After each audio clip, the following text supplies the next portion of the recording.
programang tumatalakay ng mga usaping may kinalaman sa pananampalataya sa Diyos. Ang pagtatanghal na sasagot sa mga katanungan patungkol sa banal na kasulatan. Reason to Faith. Anumang uri ng paniniwala na walang pinagbabatayang katunayan o ebidensya ay matatawag na palapalagay lamang. Reasons of Faith deals with the evidence of our faith. Why we believe, what we believe. Ito ang programang walang pinapanigan, ngunit mayroong tinitindigan. We don't take side, we take stand. Mula sa Reasons of Faith Media Ministry Studio, Manila, Philippines. Narito si Brother Melvin Sarmiento para sa Reasons of Faith Live! Isang mapagpalang araw ang muling ipinapabot ng programang Reasons of Faith. Kami po ay nagagalak na kayo po ay makasama sa isang oras na namang muling pag-aaral ng salita ng ating Panginoong Diyos. Tayo po ngayon ay dadako sa pagtalakay sa isa pong mahalagang paksa na may kinalaman po sa interpretation ng Bible. Ito po yung tinatawag na sa salitang hermeneutics. Yan po yung ating paksang pag-uusapan, yan po yung ating paksang lilimiin at himay-himayin.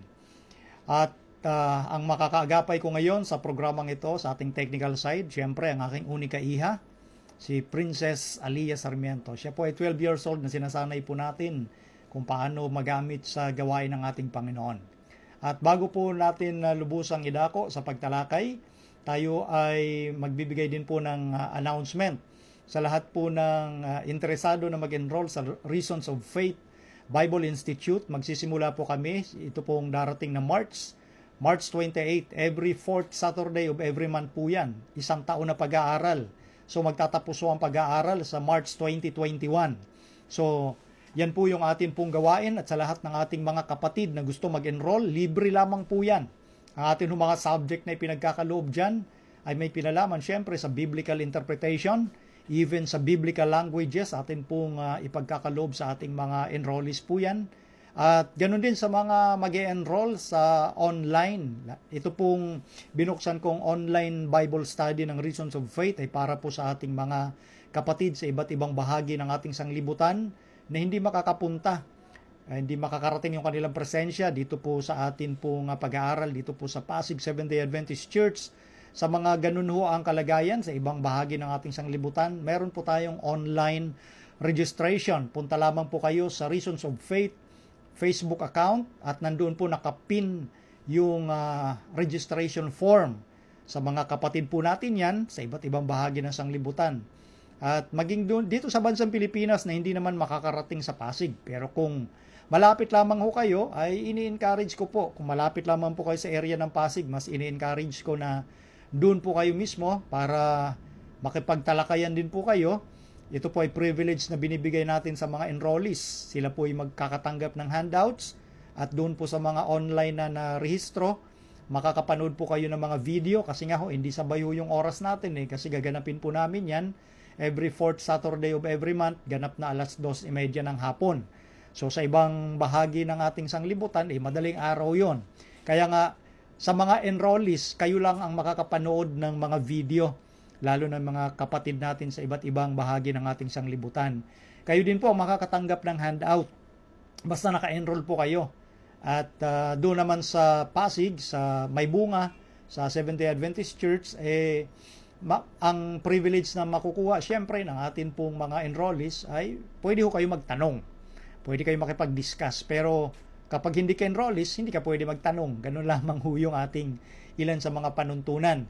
Syempre may mga uniform po tayo dyan, pero hindi ho ako ang nagpapagawa niyan. Kayo ang magpapagawa ng uniform. Ang ipoprovide ko lang sa inyo ay ang logo ng Reasons of Faith at kung ano yung kulay na sasabihin ko sa uniform na isusuot ng ating mga enrollees. Ano ho? So yun po, at ganun din yung ating Spirit of Prophecy series lecture every second Saturday or every second Sabbath of every month yan. Nakadalawa na ho kami na episode ho dyan. So yung Spirit of Prophecy every second Sabbath naman yan, itong buong taon. Yung Reasons of Faith every 4th Sabbath, pero sisimulan sa March 28, 4th Sabbath po yan. Buong isang taon na pag-aaral. Yan po yung ministry na ginagawa ng Reasons of Faith at ng inyo pong lingkod. Ano ho?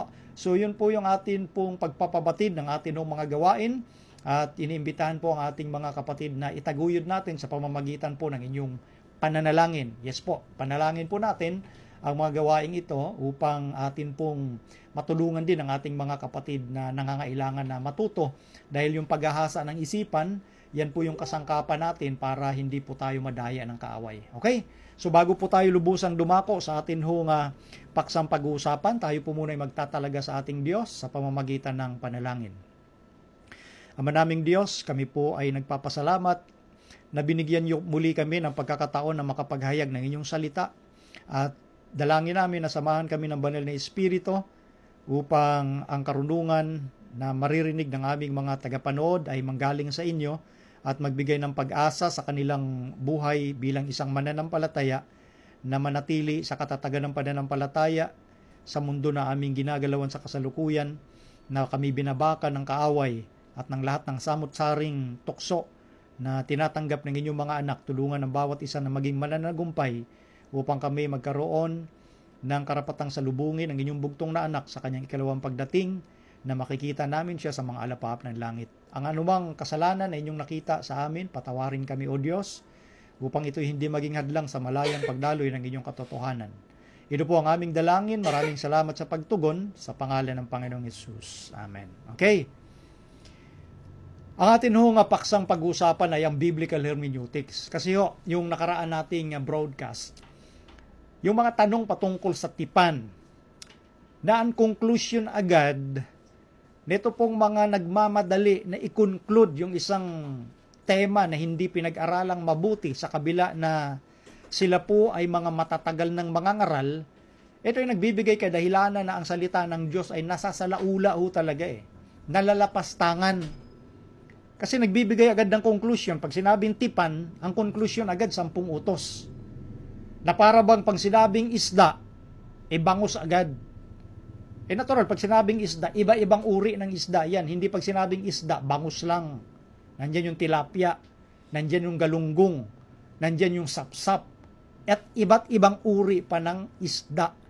So, ganun din sa Biblia, yung usapin ng tipan, hindi pwedeng i-conclude mo 10 utos agad at pinagdugtong-dugtong mo yung mga talata ng Biblia na walang kinalaman sa pinag-uusapan.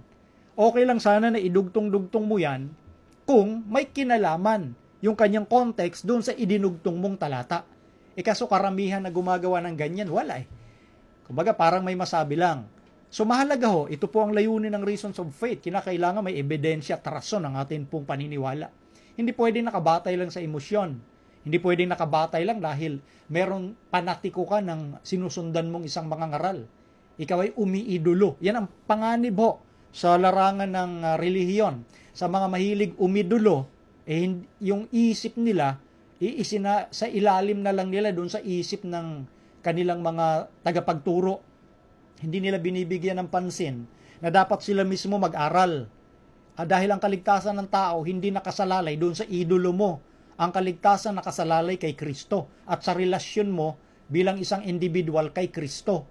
Diyan marami naluloko ang isipan dahil sa mga humahanga doon sa kanilang mga hinahangaan na lumalabas kapag pinag-aralan mong mabuti yung tinuturo, idadalhin ka talaga sa kapahamakan.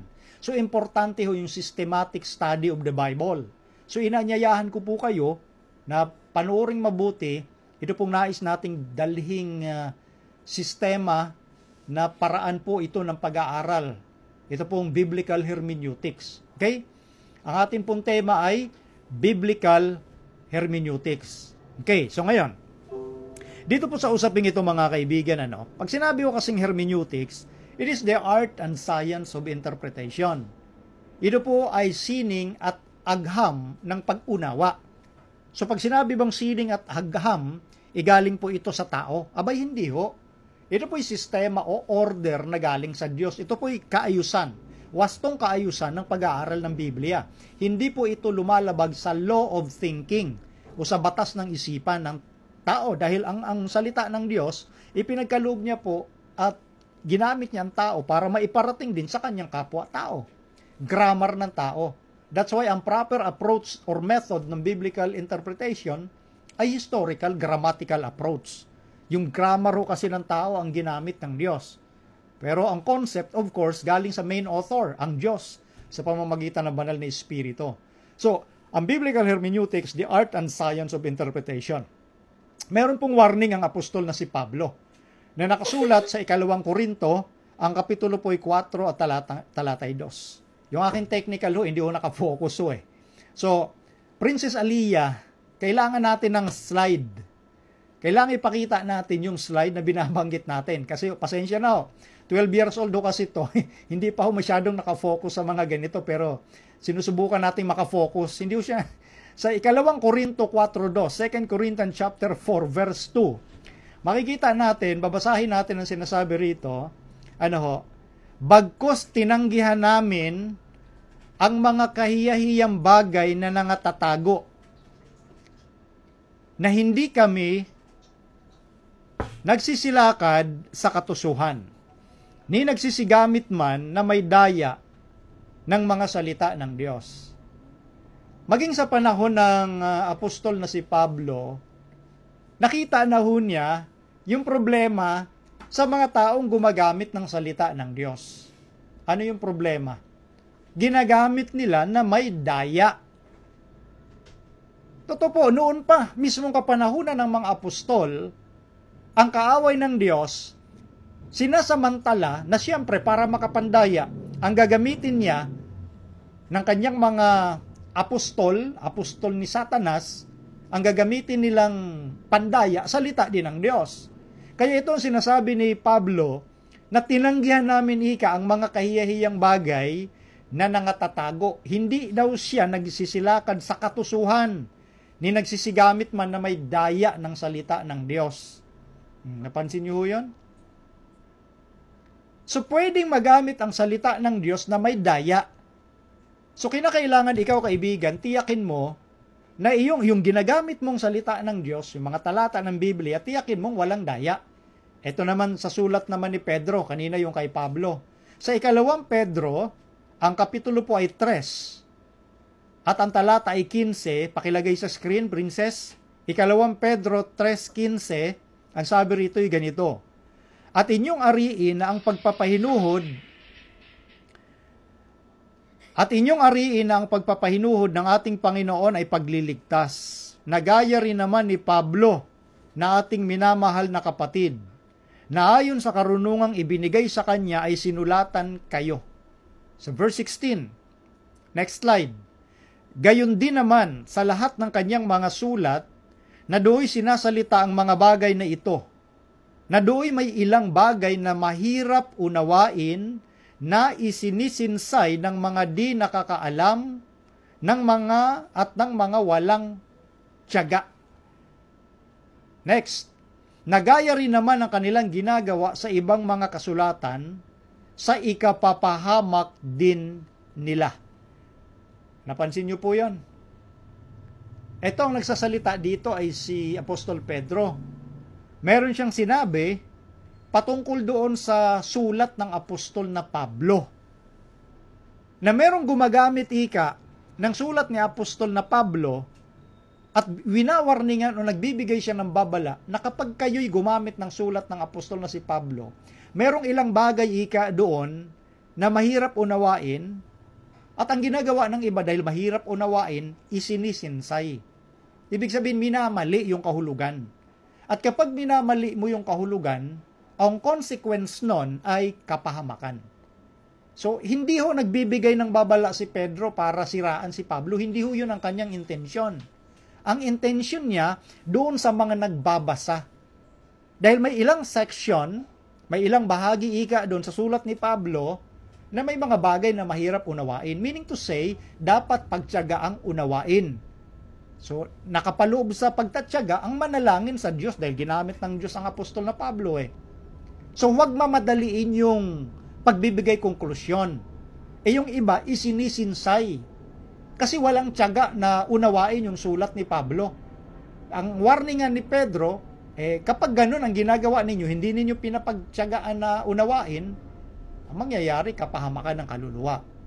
Kaya nga itong topic na biblical hermeneutics or sa kabuuan ng pag-aaral ng Biblia, nagbibigay yan ng kapahamakan kung ikaw hindi ka magtiyaga na unawain, alamin, yung pamamaraan na ibinibigay din ng Diyos sa atin. Tandaan natin, ang Diyos mismo ang ating gabay. Pero kung ikaw na mangangaral o nag-aaral ka pa lang ng Biblia, kumbaga umaasa ka lang sa tao, ikaw mismo wala ka ring tiyagang pag-aralan, kapahamakan ng kaluluwa yan. Maliwanag ang babala ng apostol na si Pedro. Ngayon, sa Biblia ho, mayroong mga tinatawag na conflicting interpretations. Sabihin yung naglalabang unawa, conflict, naglalabang unawa. Kagaya halimbawa nung sinasabi ng ibang relihiyon, yung inaatake nila ang Christianity. Ang sabi nila, ang Biblia daw, hindi salita ng Diyos. Kasi meron daw dyan na ilan sa mga talata ng Biblia na kanilang sinisipi, pero mali naman ang pagkasipi. Nagpapatunay daw na mali ang sinasabi ng Biblia at hindi daw yan ang salita ng Diyos. Ito yung sinasabi nila. Bibigyan ko po ng halimbawa. Ito po nasa Proverbs chapter 30 verse 28. Babasahin muna natin sa King James Version. Ang sabi dito sa Proverbs chapter 30 verse 28, "The spider taketh hold with her hands and is in king's palaces." So merong subject dito, spider. Sabi nila, etong kapitulong ito na 30 at talatang 28, sa wikang Pilipino, ganito ang ating mababasa. Ito kawikaan, next slide. Ang sabi rito, "Ang butiki ay tumatangan ng kanyang mga kamay. Gayon may nasa mga bahay ng mga hari siya." Napansin niyo po, parehong aklat, Proverbs, kawikaan sa wikang Pilipino, parehong chapter, kapitulo 30, at parehong talata, talatang 28. Sa King James Version, spider. Dito naman sa Tagalog na pagkaliwat, butiki.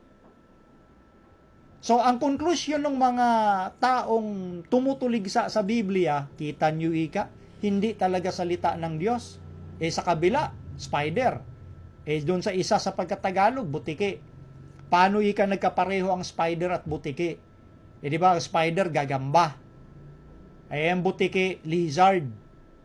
So, dapat, kapag tinagalog, di dapat gagamba, bakit butiki? So, hindi salita ng Diyos yan. So, nagbigay na agad sila, ganun kabilis silang magbigay ng konklusyon.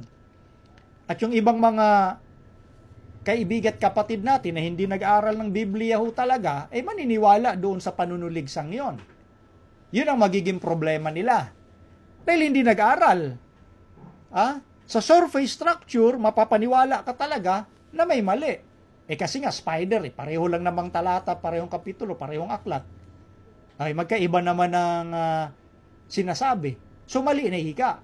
So, yun yung mga conflicting interpretation. Uulitin ko. Kapag hindi ho kayo, nag-aral ng sistema ng Biblia, pamamaraan ng Diyos, madadala ho kayo yung sinasabi na yun ng iba. Babalikan ho natin ito. Forward lang tayo sa ibang conflicting interpretation. Sa iba, nag-conflict. Dito sa Isaias. Next slide. Sa Isaiah chapter 46, verse 11, may ganitong pangungusap na sinasabi, "Na tumatawag ng ibong mangdadagit mula sa silanganan, ng taong gumagawa ng aking payo mula sa malayong lupain. Oo, aking sinalita, akin namang papangyayarihin, aking pinanukala, akin namang gagawin." So ngayon, may mga nag-iisip, at ito nga may mga nag-iisip na ito daw hula na ito patungkol sa isang Pilipino. Siyempre, taga-Pilipinas. Bakit nagkaroon ng ganung konklusyon na yung ibong mangdadagit daw na ito na mula sa silanganan sa malayong lupain ay taga-Pilipinas? Isang Pilipino. Bakit nagkaroon ng ganong interpretation? Kasi pinagdugtong nila yung silanganan at malayong lupain. Naging Far East. Ganun sila kabilis mag-conclude, pinagdugtong-lugtong. Sabi ko nga sa inyo dun sa una nating video, kapag kayo po ay nagdudugtong-dugtong, nagtatahi-tahi ng mga talata ng Biblia yang walang kinalaman ang dinugtong ninyo, pwede kayong gumawa talaga ng kwento. pwede ko kayong gumawa ng kwento. Kahit anong kwento, pwede ninyong gawin. Kagaya ng sinasabi dito. Mamaya, babalikan natin anong principle ang gusto mong sabihin sa pamamaraan ng hermeneutics. Bakit hindi pwedeng Pilipino ito? Babalikan natin yan. Pangako ko po sa inyo. Papaliwanag natin yan sa sentido ng Biblia. Let the Bible speaks for itself. Let the Bible interpret itself. Hayaan natin ang Biblia magpaliwanag. Hindi pwedeng. Dahil pabor sa'yo, gusto mo sa'yo na. Para sa'yo, patungkol sa'yo. Dahil pabor sa gusto mong iturong doktrina. Dapat balanse ikaw dyan. Dapat ayon po sa sinasabi ng author, hindi ayon sa sinasabi ng nagbasa lang. Dapat iniintindi nating mabuti. Isa pa, sa Colossus 1.15, pakita mo, princess, yung slide, no? Sa Colossus 1.15, ganito ang sinasabi naman, na siya ang larawan ng Diyos na hindi nakikita, ang panganay ng lahat ng mga nilalang. So, nung nabasa yung talatang ito, ang konklusyon, si Kristo pala, nilalang. Panganay siya. Una siyang nilalang. So, ito naman yung mga taong hindi naniniwala sa kadyusan ni Kristo. Dahil sa sinabing panganay. So, yan yung ilan sa mga conflicting interpretation. Dagdagan pa natin. 1 Timoteo 5.23. Next slide, princess. Pakipakita agad. Nasabi rito, huwag kang iinom pa ng tubig lamang, kundi gumamit ka ng kaunting alak dahil sa iyong sikmura at sa iyong madalas na pagkakasakit. Ito po ay sulat ng apostol na Pablo para kay Timoteo, yung itinuturing na junior minister. Kabataan kasi itong si Timoteo. Sinulatan niya na huwag kang iinom pa ng tubig lamang, kundi gumamit ka ng kaunting alak. So ang konklusyon ng iba, pwede naman palang uminom ng alak. Social drinking. Kasi konti lang Sa Biblia pala hindi naman puro tubig lang dapat ang inumin. Kundi, may social drinking, pa konti-konti, pwede pinayagan ng Biblia. Maraming naniwala sa ganong isipan. Ganon ang kanilang konklusyon. Yung mga bagay ba na ito, ipinahintulo talaga ng Biblia, uminom ka ng alak. Yan yung pinapakita ko sa inyo, yung ilan sa mga conflicting interpretation. Isa pa, dagdagan natin. 1 Korinto, Kapitulo 15, at ang talata ay 29, ganito naman ang sinasabi. Sa ibang paraan, anong gagawin ng mga binabautismuhan dahil sa mga patay? Kung ang mga patay ay tunay na hindi muling binubuhay, bakit nga sila'y binabautismuhan dahil sa kanila? Nalagay mo ba sa screen, princess? So yan po. Dito, alam nyo po, merong denominasyon na ginagawa yung ganitong practice na halimbawa si Juan namatay na, hindi tumanggap at nakakilala sa Diyos. Ngayon, itong kamag-anak niya, pwedeng magpabautismo alang-alang sa namatay na si Juan para magkaroon din ng pag-asa sa kaligtasan si Juan. By proxy, baptism by proxy. Pinapractice nila itong dahil sabi nila, nasa Biblia naman, kaya pwede binabautismuhan dahil sa mga patay. Nakita ho ninyo? So, di ba, yan yung mga conflicting interpretations Isa pa, sa 1 Timoteo 2:11 at 12, bagamat ito'y tinalakay ko na po nung nakaraang broadcast, ang sabi rito, ang babae mag-aral na tumahimik na may buong pagkapasakop. Ngunit hindi ko ipinahihintulot na ang babae ay magturo ni magkaroon ng pamumuno sa lalaki, kundi tumahimik. Kaya nang sabi ko, nung unang broadcast, natalakay ko na po ito, pwede niyong panuorin yung sagot ko rito. Ngayon, isa pa, sa Marcos 16:18, ang sabi dito ay ganito, sila'y magsisihawak ng mga ahas, at kung magsiinom sila ng bagay na makamamatay sa anumang paraan, ay hindi makasasama sa kanila. Ipapatong nila ang kanilang mga kamay sa mga may sakit at sila'y magsisigaling. So merong iba na ginagawang katuwaan itong talatang ito Merong isang debate minsan na yung kausap na hindi Kristiyano nagdala ng lason at ipinapainom doon sa kanyang kausap na Kristiyano dahil sabi sa Biblia nyo, kahit uminom ka ng mga bagay na makamamatay, hindi makakasama sa'yo. Okay, lasoni ka, hindi ka naman mamamatay, isipin nyo pinapainom. Yan yung mga tinatawag na conflicting interpretations. Ginagawang katawa-tawa yung sinasabi ng Biblia.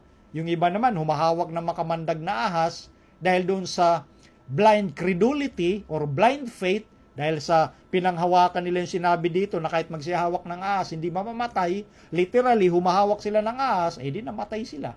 Hinawakan ba naman yung makamandag na ahas? So, literally ho, kapag merong faulty interpretation o maling interpretation, gaya ng sabi ni Pedro, nagbubunga ng kapahamakan.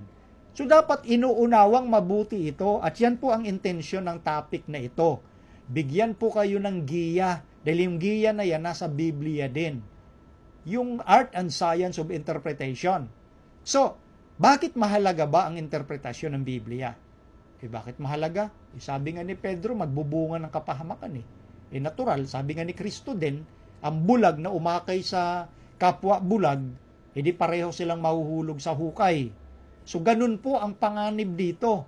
Kaya hindi po ito yung usapin lang na, usaping relihiyon yan.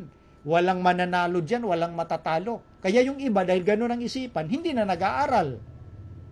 Binaliwala nila yung sinabi ni Kristo. Ano sabi ni Kristo? Sa Juan 5:39, saliksikin ninyo ang mga kasulatan, sapagkat ito ika nagpapatotoo sa akin, meron kayong buhay na walang hanggan dyan. Yun yung punto. Gusto ng Panginoon, saliksikin. Hindi lang basta basahin. Kaya ang ginamit nga niya, search instead of read. Kasi pag read, gaya ngayon, ang dami, basa, di binasa lang. Pero mali naman ang interpretation.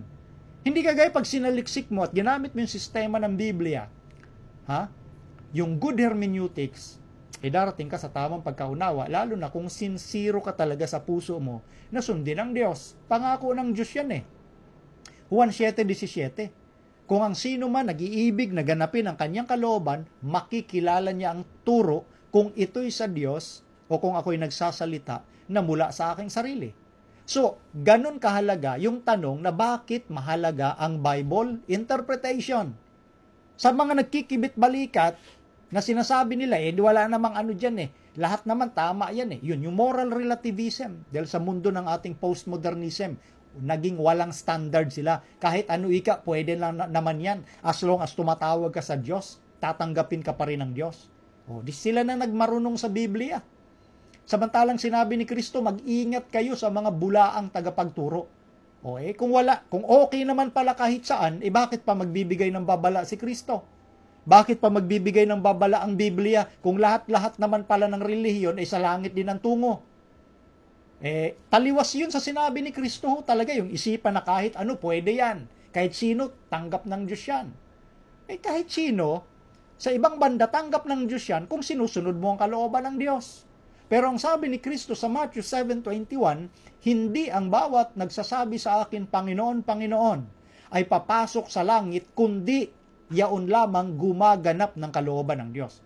So, di ba taliwas? Si Kristo, taliwas yung sinasabi niya doon sa sinasabi ng mga tao. Ang sabi ng mga tao, kahit ano, kahit sino, basta tumawag, ligtas. Ang sabi ni Kristo, hindi lahat ng tumatawag, ligtas Hindi lahat ng tumatawag, ipapasok sa kaharian ng aking Ama. Kundi, pag sinabi yung kundi, conditional, yung gumaganap ng kalooban. So ngayon, sa biblical interpretation, dapat mong alamin ano yung kalooban ng Diyos. Kasi pag hindi mo na kita yung kalooban ng Diyos at itinayo mo lang yung sarili mong gusto, kagaya ng gusto ng marami, hindi, kahit ano na lang, pwede na yan. Mapapahama ka talaga, kaibigan. Mapapahama ka. So, ganun kahalaga ang pag-unawa, dahil sabi ni Kristo, mag-ingat kayo sa mga bulaang tagapagturo. Uulitin ko, hindi na magbibigay ng warning si Kristo kung totoo yung sinasabi ninyo kahit saan okay na. Hindi na sana magbibigay ng warning si Kristo. Kita nyo, ginagamitan lamang natin ang analytics. Ginagamit natin yung left brain, rationally, logic, reasoning, analytical. Ganun kahalaga ang pag-uusap na ito. Bakit mahalaga ang Bible interpretation? So ngayon, may sinasabi pa si Pablo sa 2 Timoteo 2:15. Ito ang sabi, pagsikapan mong humarap na subok sa Diyos, manggagawang walang anumang ikahihiya, na gumagamit na matuwid ng salita ng katotohanan. Ano po ang sinasabi ng apostol na Pablo na ito? Nung sinabi niya kay Timoteo na magsumikap na humarap na subok sa Diyos. Na wala tayong ikakahiya. Bakit? Tayo gumagamit ng alin? Ng matuwid na salita ng katotohanan. Kasi nga, ang sabi ni Pablo, may gumagamit ng salita ng Diyos, may daya. Pag may daya, hindi matuwid. Kaya nga ang salin dito sa ibang salin, sa New King James Version, ang sabi, be diligent to present yourself approved to God, a worker who does not need to be ashamed, rightly dividing the word of truth. Napansin niyo po, sa wikang Pilipino, matuwid. Sa New King James Version, rightly dividing. Yung ginagamit na matuwid na salita ng Diyos, rightly dividing. Sa Gregong salita, ang pagkagamit ng Gregong salita, yung original na naisaling matuwid at rightly dividing ay orthotomonta. Pag sinabi kasi yung orthotomonta, yan ay kombinasyon ng dalawang salita sa Grego na pag sinabing ortho, ibig sabihin straight o diretso. At yung tomeo, it means cut. Pag pinagsama yon, yung straight and cut, yung ortho at tomeo, meaning to say, straight, tuwid, yung pagputol. Tuwid. Kaya nga sabi ng ibang mga scholars dito sa ginamit sa Gregong orthotomonta, marahil lang nasa isipan ni Paul nung ginamit niya yung orthotomonta, patungkol ito sa kanyang hanap buhay. Si Pablo kasi manggagawa ng tent maker, gumagawa siya ng tolda. At ang sangkap na ginagamit sa paggawa ng tolda ay yung mga balat ng hayop. Ngayon, kung ikaw ay hindi bihasa sa pagputol ng balat ng hayop, hindi yung magiging lapat yung pagkakabit niyan sa tolda o sa tent. So, yun yung sinasabing eksakto dapat ang putol. So, ganun din sa salita ng Diyos, kinakailangan pag ginamit mo yung salita ng Diyos, lapat. Hindi ho may labis, hindi ho may kulang, hindi kapos at hindi rin sobra. Eksakto. Kaya rightly dividing, straight cut, orthotomeo sa pagkagamit sa wikang Grego. So, ganun ho. Kaya nga, binabalik natin yung isipan na hindi ho pwedeng dahil nakabasa ka ng isang salita sa Biblia, idudugtong mo yung kaparehong salita at yun na ang kahulugan. Hindi ho ganon. Kinakailang pag-aralang mabuti yung idinugtong mo kung magkakaugnay. Yun po ang sinasabi ritong rightly dividing para hindi kahiya-hiya yung paggamit mo. So, paano natin, itong Bible interpretation, mahalaga ho talaga ito para maiangkop natin ng wasto sa ating sarili yung sinasabi ng Biblia. Kasi ang Biblia hindi ho naman sinulat sa ating kultura yan eh. Hindi rin sa ating lahi. Mga Hudyo ang sumulat yan eh. Sinulat na ho ito, ilang libong taon ang nakalumipas, mahigit 3,000 taon na ang lumipas. Tayo ngayon, tagabasa lang ng sinulat ng Diyos doon sa mga taong tumanggap. Walang iba kundi ang bayang Israel, ang mga Hudyo. Hindi sinulat ng Diyos yan sa mga Amerikano o sa mga Pilipino at sino mang lahi maliban sa Hudyo. So merong tinatawag na challenge sa Bible interpretation. Ano yung challenge o yung hamon? Kasama na dyan yung 5 bahagi. Ito at least 5. Pag-usapan natin ito. Kung hindi man natin matapos ngayong programang ito, gagawin natin part 2, maging umabot pa ng part 3 ito kasi mahalaga po ito bilang guide po sa ating mga nag-aaralo ng Biblia. Ano yung mga challenges na yon? Una, time gap or chronological. Number 2, yung space gap o yung tinatawag na geography. Pangatlo, yung customs, yung tinatawag na cultural gap. Pang-apat, language gap, yung mga salitang ginamit sa Bible, none other than Hebrew sa Old Testament at manggilan-gilan, Aramaic, at Grego naman sa New Testament. At yung ikalima, writing gap or literary style ng pagsulat.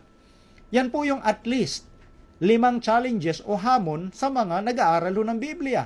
Pag-aaralan mo yung chronology.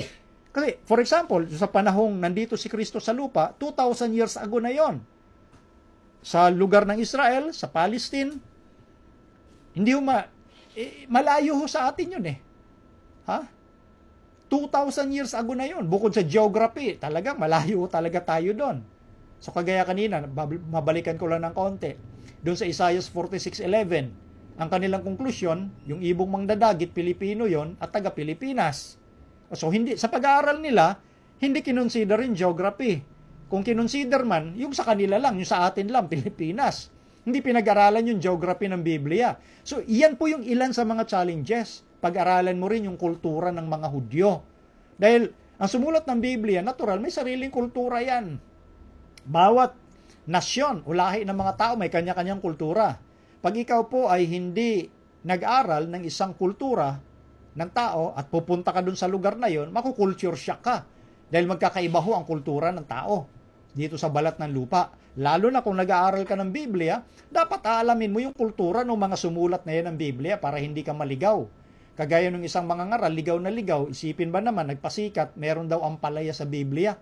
Oh, di binasa yung mapapait na gulay sa Bilang Kapitulo 12. Ang konklusyon agad, ampalaya. Kita nyo, hindi pinag-aralan yung geography, hindi pinag-aralan yung kultura ng mga nagsalita doon at sumulat kung ano bang mapait na gulay ang pinag-uusapan. Isa po yan sa mga mapanganib na at nagiging katawa-tawa kung hindi natin dadaanan yung mga challenges na ito. Language gap, yung Hebrew at Greek. Napakahalaga din pong maunawaan natin sa mga nagtuturo lalo. At maging doon sa mga tinuturuan, kung gusto nating pag-aralan, talagang mas... Kaya nga ito yung offer ng Reasons of Faith.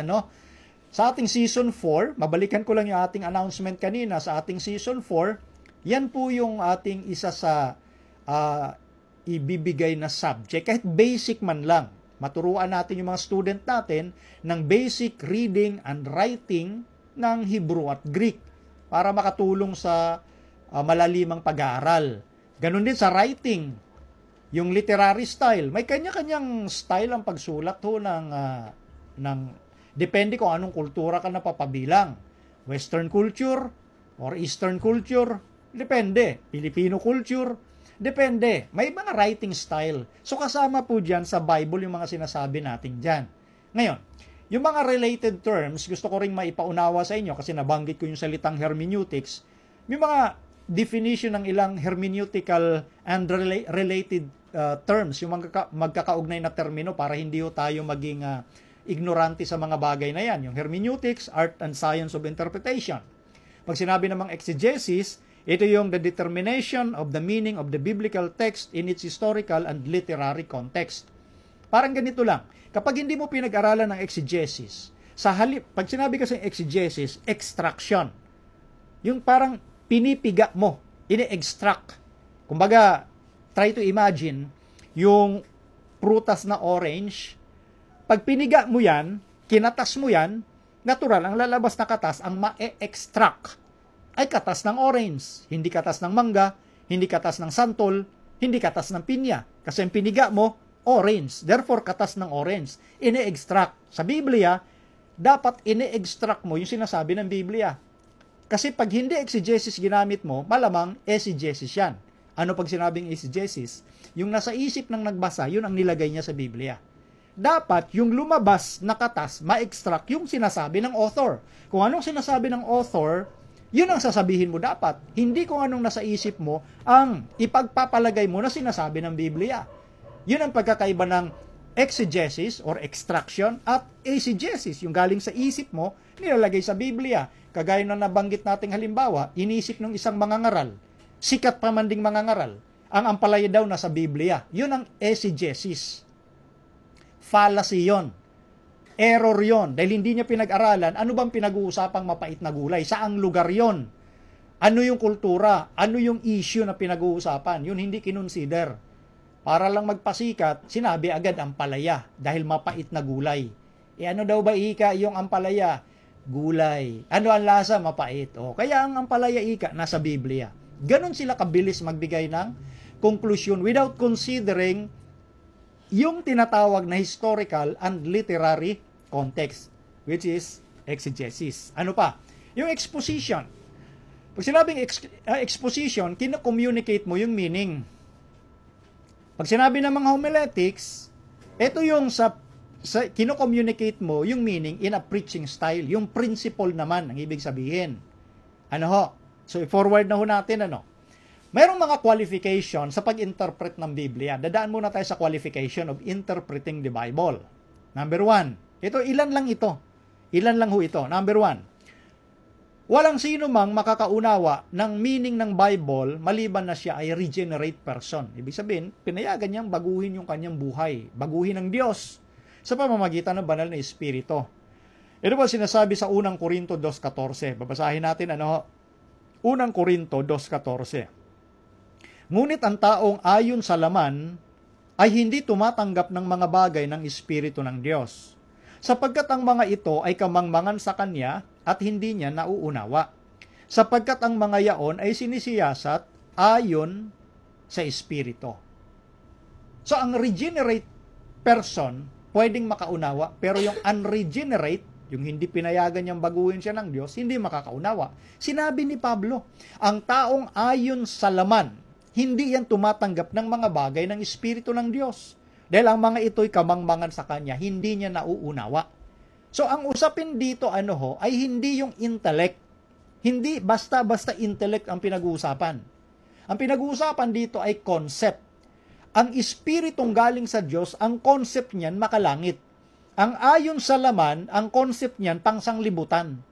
Ibig sabihin, gaano man siya karunong sa tingin ng tao, mataas mang degree ang tinapos niya, kung ang kanyang concept ay pangsanglibutan, hindi niya talaga mauunawaan, hindi niya uunawain, ituturing niyang kamangmangan yung turo mula sa Espiritu ng Diyos. Yun ang sinasabi diyan. Kasi pag ayon sa laman, panglupa lang. Yung understanding, yung unawang panglupa lang, ang gusto mong unawain. Halimbawa, ito, kunting example lang. Maraming matatalinong tao sa mundo na itinuturing, hindi naniniwala na si Jesus ay Diyos na nagkatawan tao. Dahil sabi nga nila, imposible, wala sa logic. Kita nyo? Kapag ginamit mo ang isipang panglupa, wala talaga sa logic yon. Kasi ang isipang panglupa, natural, pag sinabing isang person, hindi pwedeng dalawang likas. Pag sinabing one person, yung likas mo, tao lang. Panglupa, yun yung konseptong panlupa. Sa Diyos, hindi imposible na ang Diyos magkatawan tao. Na ang Diyos ay pwedeng magdagdag ng another nature. Nature bilang Diyos, dinagdag niya nature bilang tao. Yun ang ibig nating sabihin. Nagbibigay lang tayo ng example kung ano ang ibig sabihin ng alin? Yung panglaman. Yung taong ayon sa laman. Meaning ng ayon sa laman, dito ka lang umaasa sa flesh, sa isipan, konsepto ng tao. So, kaya nga sinasabi ko, hindi intellect ang problema. Ang problema, hindi ka umaasa dun sa turo ng Espiritu dahil ito, wala sa logic para sa'yo. Kasi ang ginamit mong logic, pang tao. Hindi yung logic na gusto ng Diyos. Yun po ang ibig nating sabihin, na ang isang unregenerate person, hindi mo talaga niya iintindihin at uunawain yung sinasabi ng Biblia. Pangalawa, number 2, more than regeneration is necessary, also reverence for and interest in God and His Word are essential to interpreting the Bible properly. Maliban doon sa regeneration, mahalaga din ho ang paggalang, reverence. Kasi kung wala kang galang sa salita ng Diyos, ay hindi mo talaga maunawaan yan. Pag sinabi walang galang, kumbaga parang ang turing mo lang dito ay ordinary literature. Iba pag ordinary literature, mga sulat lang talaga ng pantao, panglupa, ordinaryo lang. Ang salita ho kasi, ang Bible, ang salita ng Diyos, ang main author ay ang Diyos. Ginamit niya yung tao. Bakit? Ba't ginamit ng Diyos yung tao? Para yung language ng tao, although ang concept ay galing sa Diyos, in-express sa lengguwahe ng tao para maintindihan ng tao. Dahil hindi natin maintindihan kapag ang ginamit dito ay pure na salita o language ng Diyos. Imagine niyo ang isang scientist kinakausap ang sanggol ng mga terminong scientific. Paano maintindihan ng sanggol yon? So binibigay ko lang po yung halimbawa. Yung scientist nakipag-usap ng scientific terms sa isang sanggol. Kaya ang Diyos gumamit ng tao kahit kumbaga may faulty yung vehicle na ginamit ng Diyos, may kakulangan, para yun makarelate yung kapwa niya tao. Kaya ginamit ng Diyos ang tao para isulat ang Bible, para maintindihan yung lengguwahe na gustong iparating ng Diyos, lengguwahe ng tao. So kailangan igalang mo yan, yung salita ng Diyos. Hindi mo ituturing na ordinary literature. Pangatlo, kailangan bago natin pag-aralan ng Biblia, maging manalangin ka at magpakumbaba. Prayerful attitude and humility. Kasi kung ikaw i-approach mo ang Bible na umaasa ka lang sa pansarili mo, Hindi mo talaga maunawaan yan. Kaya, no wonder, may mga taong nagsasabi na, nabasa ko naman ang Biblia from cover to cover. Wala naman ako naintindihan dyan, Yun ang problema. Yung attitude. Hindi siya nananalangin kasi ang panalangin, nagsasubmit ka sa Diyos. Nagpapasakop ka. Dahil ito hindi mo sulat, hindi mo ito konsepto ng Diyos. So, importante yung manalangin ka sa Diyos, nagpapasakop ka sa Diyos, para maintindihan mo yung gustong iparating ng Diyos. Nandun yung humility, kapakumbabaan. Ang problema sa taong ayon sa laman, walang humility yan, ayaw magpakumbaba. So, yun po yung ilan sa mga qualifications sa pag-interpret ng Bible. Pang-apat, the scriptures should also be approached with a willingness to obey them, a willingness to put into practice what has been learned in the Word. So, kapag nag-aaral tayo ng Bible, nandyan yung willingness, yung kagustuhan mong sumunod. Ang problema, minsan sa tao, gusto mong matutunan ng isang bagay, pero pag natutunan mo, ayaw mo namang sundin. So, nonsense. Dapat, pag pag-aralan mo ang isang bagay, gagawin mo, lalo na kung ikabubuti mo. Pero kung i-approach mo lang yan, tapos nalaman mo na, ay parang kontra naman ito sa gusto kong mangyari, saka na lang yan. So, hindi ka talaga makakarating sa katotohanan. Kaya nga, ang na-quote ko kanina, sa Juan 7:17, ang sabi ng Diyos doon, kung ang sino mang tao, napansin niyo yung salita, yung mga salitang sino mang tao. So, walang exemption. Kahit sino pwede. Kung ang sino mang tao nag-iibig gumanap ng kanyang kalooban, ay makikilala niya ang turo kung ito'y sa Diyos o kung ako'y nagsasalita na mula sa aking sarili. Yun ang sabi ng Diyos. So, hindi po problema na mauunawaan ko ba ang salita ng Diyos? Pangako nga ng Diyos mauunawaan mo. Ang tanong ay para sa'yo. Are you willing to obey the Word of God? Kasi kung meron kang willingness na sundin yan, ang pangako ng Diyos makikilala mo ang turo kung ito'y sa Diyos o kung ako'y nagsasalita na mula sa aking sarili. So, hindi ang question dito ay, nako, malalaman ko ba yung turo ng Diyos? Hindi yun ang tanong sa Juan 7:17. Ang tanong ay para sa iyo. Are you willing? Kasi ang pangako ng Diyos nandun na Kung ang sino man tao nag-iibig gumanap ng kanyang kalooban, makikilala mo ang turo. Sigurado palang makikilala ang tanong lang, gusto mo ba? Iniibig mo ba? Naganapin ang kanyang kalooban? Kung ipakita nga sa'yo, ipaunawa sa'yo, ayaw mo namang sundin, hindi mo nga mararating ang katotohanan. So, ang tanong ay sa atin, sa tao, hindi sa Diyos. Okay? Panglima, depend on the Holy Spirit. Umasa lang talaga tayo sa Holy Spirit kasi ang Holy Spirit, ang author ng Bible. The third person of the Godhead. Sabi yan ni Pedro, 2 Pedro 1:20 at 21. Ang hula ay hindi dumating sa kalooban ng tao, kundi ang mga tao ay nangaudyukan ng Espiritu Santo. Ang Espiritu Santo ang nag-udyok dito sa prophecy nasa Biblia. At yun naman ang sabi ni Pablo kay Timoteo. Lahat ng kasulatan, mula sa pagkasanggol, iyong nalalaman ang banal ng kasulatan na makapagpapadunong sa iyo sa ikaliligtas sa pamamagitan ng pananampalataya kay Kristo Jesus. Kaya nga sinasabi niya po roon, lahat ng mga kasulatan na kinasihan ng Diyos. 2 Timothy 3:15, 16, 17. Ang lahat ng mga kasulatan na kinasihan ng Diyos, napansin niyo, kinasihan ng Diyos, sabi naman ni Pedro, sapagkat hindi dumating sa inyo, yung hula sa pamamagitan ng kalooban ng tao, kundi ang mga tao ay nangaudyukan ng Espiritu Santo. Sabi naman ni Pablo ang lahat ng kasulatan kinasihan ng Diyos ay mapapakinabangan din naman sa pagtuturo, pagsansala, sa pagsaway, sa ikatututo na nasa katwiran. Verse 17, upang ang tao ng Diyos maging sakdal, tinuruang lubos sa lahat ng mga gawang mabuti. Yun ang purpose ng banal na kasulatan. So without depending on the Holy Spirit, you can never learn. Hindi mo talaga mauunawaan, hindi mo talaga malalaman yung gustong sabihin ng Diyos. Okay? So, yun po yung ilang qualification sa pag-interpret ng Bible. So, doon sa ikalimang, to depend on the Holy Spirit, kinakailangan nating maintindihan yung role, yung gampanin ng Holy Spirit in biblical interpretation. Hindi pwedeng angkinin ng lahat na ito. May guide din kami ng Holy Spirit.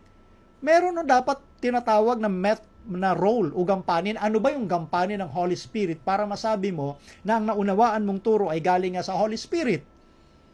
So, another na question yan at palaisipan, ito kasi kaya ang sinasabi ko, systematic study. Ano ang role ng Holy Spirit? Kasi madaling mag-claim, kami, ang aming turo galing sa God the Holy Spirit din eh. Madaling mag-claim. Isang bagay ho ang pag-aangkin, pero ibang bagay ang pagpapatunay. Dapat yung maintindihan yon.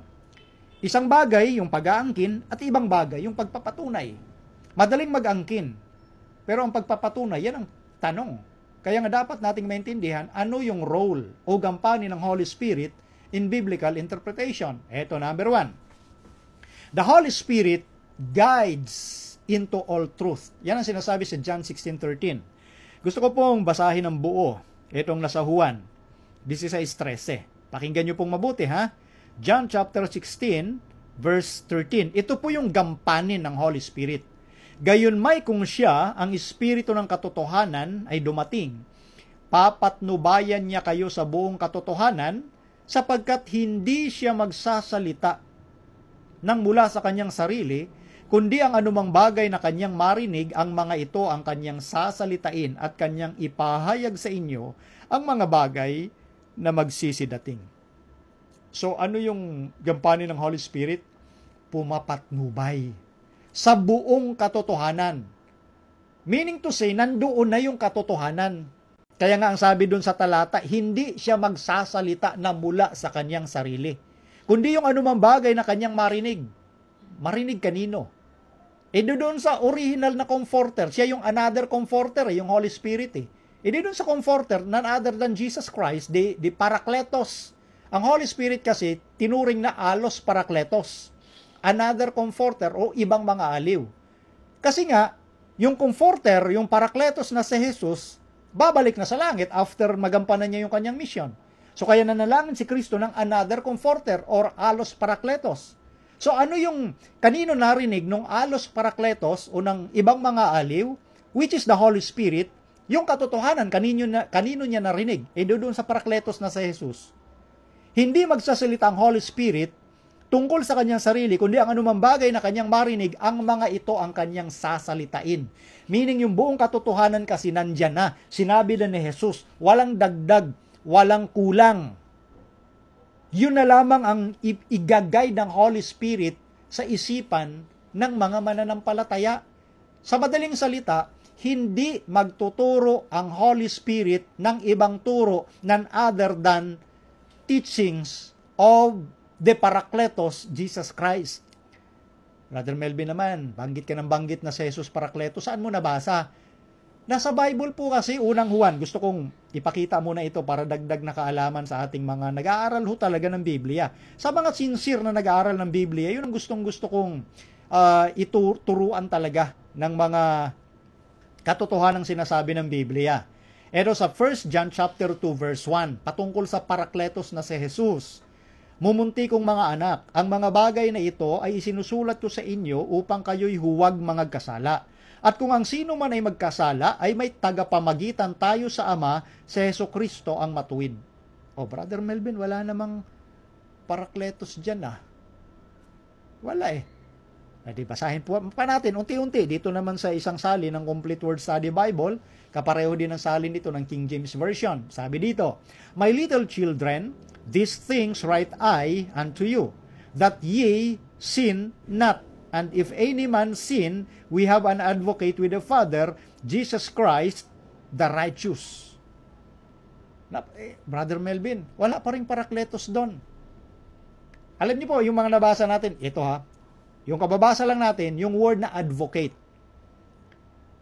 Sa wikang Pilipino naman, yung tagapamagitan. Yung binasa natin kanina sa wikang Pilipino. Etong tagapamagitan at advocate, ang original sa Grego nito, Parakletos. Yun po yung sinasabi natin. Yung word na Parakletos ay nasa 1 John chapter 2, verse 1. patungkol sa ating Panginoong Hesukristo. Naisalin lamang sa English na advocate, sa wikang Pilipino ay tagapamagitan. Pero ang original, Parakletos. Si Jesus yung Parakletos. Kaya nga siya nanalangin na after his mission, akyat siya sa langit, ipadala ng Ama yung ibang mga aliw or alos Parakletos. Kaya nga ang Holy Spirit, kung ano na yung tinuro ni Christ, yun yung kanyang igagabay sa isipan ng mga lingkod ng Diyos. Kanya itong i-amplify at ika-clarify. Pag sinabing amplify, pinapalakas.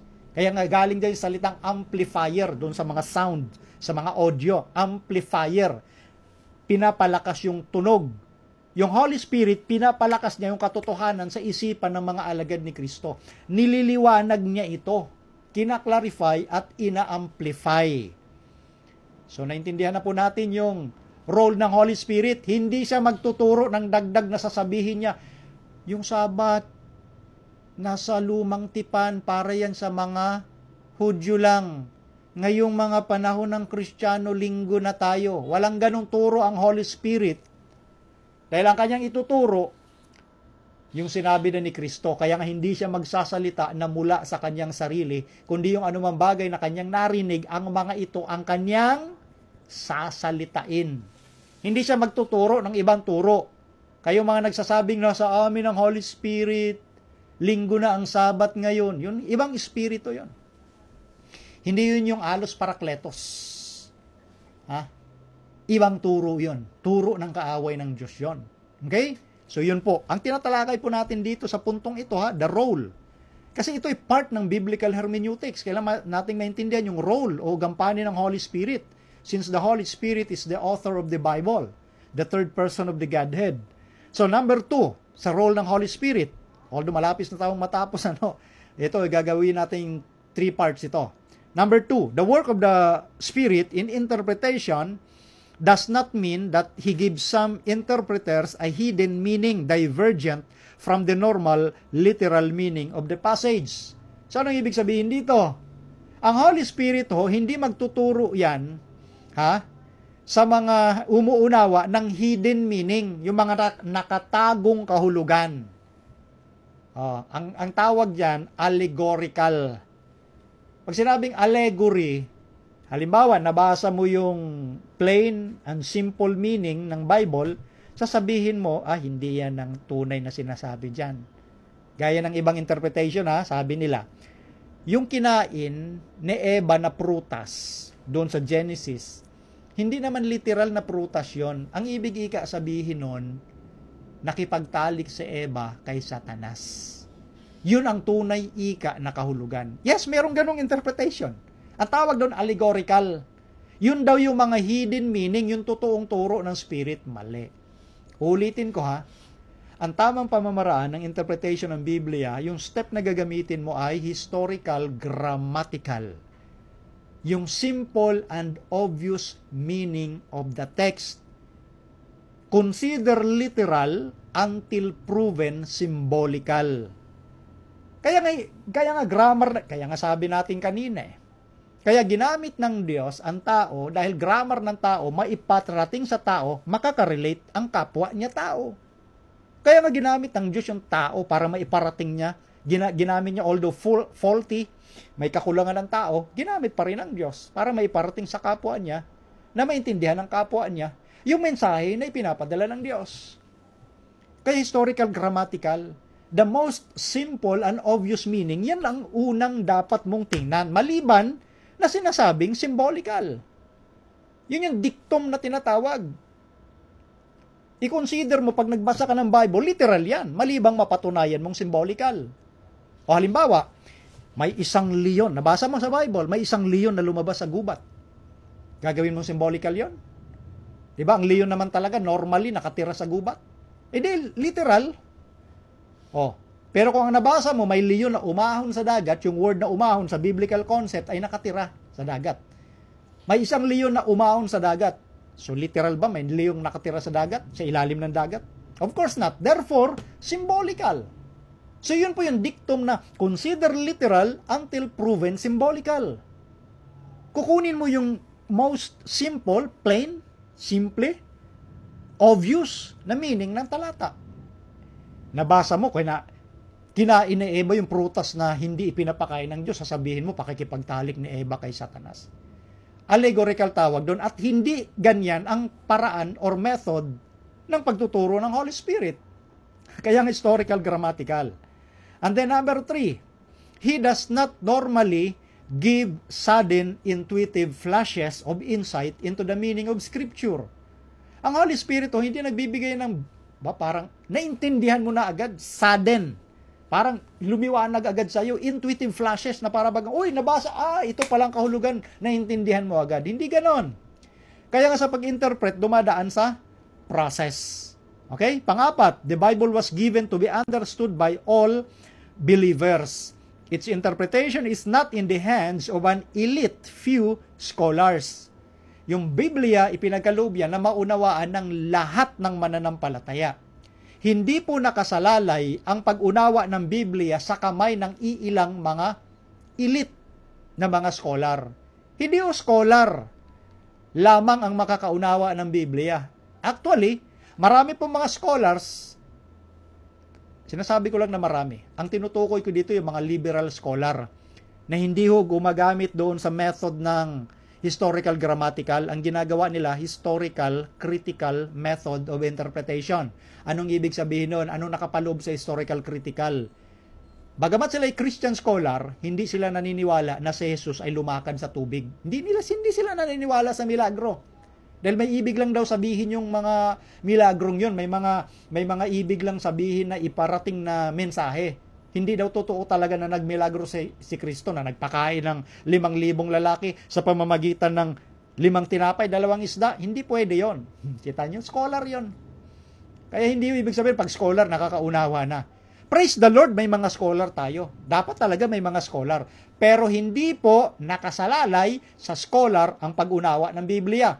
Ang pangako ng Diyos lahat. Kaya nga ang sabi sa Juan 7:17, kung ang sino mang tao nag-iibig gumanap ng kanyang kalooban, makikilala niya ang turo. Kita niyo? So, hindi scholar. Kaya itong ibang mga tao, naalala ko tuloy yung isang comments doon sa isa nating episode, hindi ako mapagpatol, hindi ako patola na pumapatol sa mga ganong sabi nila, dapat mag-aral ka muna sa seminaryo para maintindihan mo ang Biblia. Na para baga may isang institusyon na dapat mong pag-aralan para may karapatan ka magturo. Ha? Dito ako nagsasalita, hindi ako pumapatol sa mga ganun kasi. Okay? So, iyan ang dapat maintindihan. Sa gampanin o role ng Holy Spirit, maintindihan po yan ng lahat. Hindi kagaya ng isang paniniwala, ng isang sistema ng denominasyon na pag hindi daw pumasok sa kanila at hindi yung ministro nila magpaliwanag, talagang wala ka ikang maintindihan. So, yun yung mga kumbaga minomonopolize nila yung interpretation ng Bible, which is not. Sabi ng Diyos kung ang sino man So kahit ikaw kaibigan, sabihin natin sa kultura ng tao, sa sukatan ng tao, wala kang pinag-aralan, wala kang tinapos, makakaunawa ka pa rin ng Biblia. Ang tanong lang, are you willing to do the will of God? So kapag willing ka, maintindihan mo yung sinasabi po ng Biblia. So yun po muna. Part 1 pa lang po ito. So, tinalakay natin yung ilan sa mga conflicting interpretation na bagaman hindi pa natin binigyan ng lubusang kasagutan. Aabot ito ng mga third part. Tinalakay natin dito yung role ng Holy Spirit at yung qualification ng pag-interpret ng Bible. At yung ilang mga bahagdan na dapat nating maintindihan at yung ilang mga challenges of biblical interpretations like geography, yung chronology, yung customs, language, literary style. Yun yung ilan sa mga sangkap na dapat nating pagsikapang aralin para ang ating interpretation ay hindi windang. Hindi tayo darating sa faulty interpretation. Okay? So, salamat sa inyo mga kaibigan na nanonood, mga kapatid natin, sa pagsubaybay sa programang ito. Sa kalooban ng Diyos, kami po ay magsasahing papawid uli sa darating na linggo sa atin ng programa.